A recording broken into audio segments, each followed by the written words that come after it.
अस्सलाम वालेकुम व्यूवर्स। आज की वीडियो में हम एमसीक्यूज डिस्कस करेंगे from second year biology, chapter number 17 और चैप्टर का नाम है नर्वस कोऑर्डिनेशन। फर्स्ट एमसीक्यू में पूछा गया है most of the neuron in the human brain are. तो इंसानी ब्रेन के अंदर ज़्यादातर कौन से न्यूरॉन पाए जाते हैं? तो यहाँ पर करेक्ट ऑप्शन है interneuron. The correct option is C. MCQ number 2 हमारे पास है, a nervous system can alter activities in its target cells in muscles and gland because. तो यहाँ पर पूछा गया है जो नर्वस सिस्टम है, ये जो हमारे टारगेट सेल्स है मसल्स के अंदर और ग्लैंड्स के अंदर, तो उन सेल्स की एक्टिविटीज को अल्टर कर सकता है। ठीक है, तो इसकी वजह बताएं। तो यहाँ पर हमारे पास करेक्ट ऑप्शन है बी।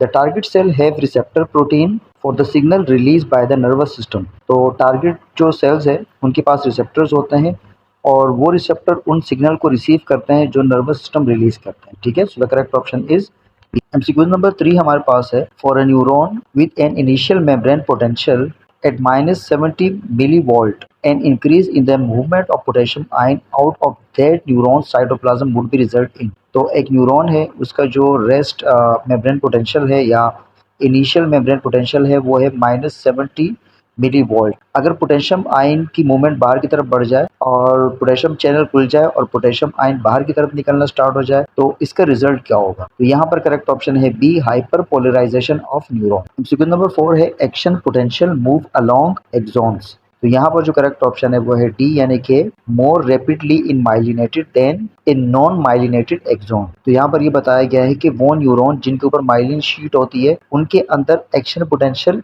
रैपिडली मूव करता है बनिस्बत उन न्यूरॉन के जिनके ऊपर माइलिनेटेड शीट नहीं होती। ठीक है, सो the correct option is D.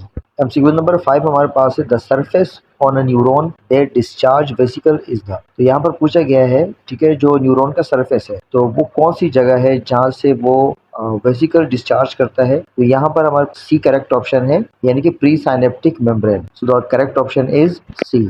MCQ number 6 हमारे पास है, an inhibitory postsynaptic potential occur in a membrane made more permeable to. तो यहाँ पर हमारे पास करेक्ट ऑप्शन है ए, यानी कि पोटेशियम आयन। एमसीक्यू नंबर 7 हमारे पास है, the major inhibitory neurotransmitter of the brain is. तो इस एमसीक्यू में पूछा गया है कि ब्रेन के अंदर मेजर इनहिबिटरी न्यूरोट्रांसमीटर क्या होता है? तो यहाँ पर जो करेक्ट ऑप्शन है वो है सी, यानी कि गाबा। एमसीक्यू नंबर 8 हमारे पास है, where are neurotransmitter receptors located. तो पूछा गया है कि जो न्यूरोट्रांसमीटर रिसेप्टर्स है ये कहाँ पर लोकेट करते हैं? न्यूरोट्रांसमीटर रिसेप्टर लोकेट करते हैं on the post synaptic membrane. So the correct option is D, on the post synaptic membrane. MCQ number 9 हमारे पास है, विच सिलेक्शन इज इनकरेक्टली पेयर्ड। तो नीचे 4 ऑप्शन दिए गए हैं, पूछा गया है कि इनमें से कौन सी सिलेक्शन है जो इनकरेक्टली पेयर्ड है, मतलब जिनकी पेयर्ड नहीं बनती है। ठीक है, ऑप्शन ए हमारे पास है, फोर ब्रेन डाइनसेफेलॉन।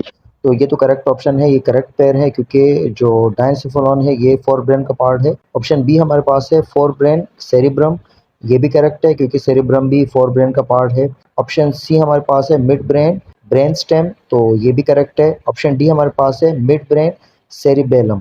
तो ये इनकरेक्ट पेयर है क्योंकि cerebellum is a part of hind brain. So the correct option is D. MCQ number 10 हमारे पास है, which of the following receptor is incorrectly paired with the type of energy is transduce. तो इस MCQ में पूछा गया है कि इनमें यहाँ पर 4 रिसेप्टर्स के नाम दिए गए हैं और पूछा गया कि इनमें से कौन से रिसेप्टर के साथ जो एनर्जी है वो मैच नहीं कर रही है। ठीक है, तो मैकेनो रिसेप्टर्स, तो ऑप्शन ए हमारे पास है मैकेनो रिसेप्टर्स। तो ये तो हम जानते हैं कि मैकेनो रिसेप्टर साउंड एनर्जी को लेते हैं। बी ऑप्शन हमारे पास है, पेन रिसेप्टर एंड इलेक्ट्रिसिटी। तो ये इनकरेक्ट हमारे पास पेयर्ड है क्योंकि पेन रिसेप्टर जो है ना वो इलेक्ट्रिसिटी को नहीं लेते हैं। ऑप्शन सी हमारे पास है, कीमो रिसेप्टर सोल्यूट कंसंट्रेशन। ये भी करेक्ट है।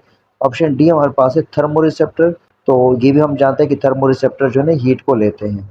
तो यहाँ पर जो इनकरेक्ट पेयर है वो है pain receptor electricity. So the correct option is B.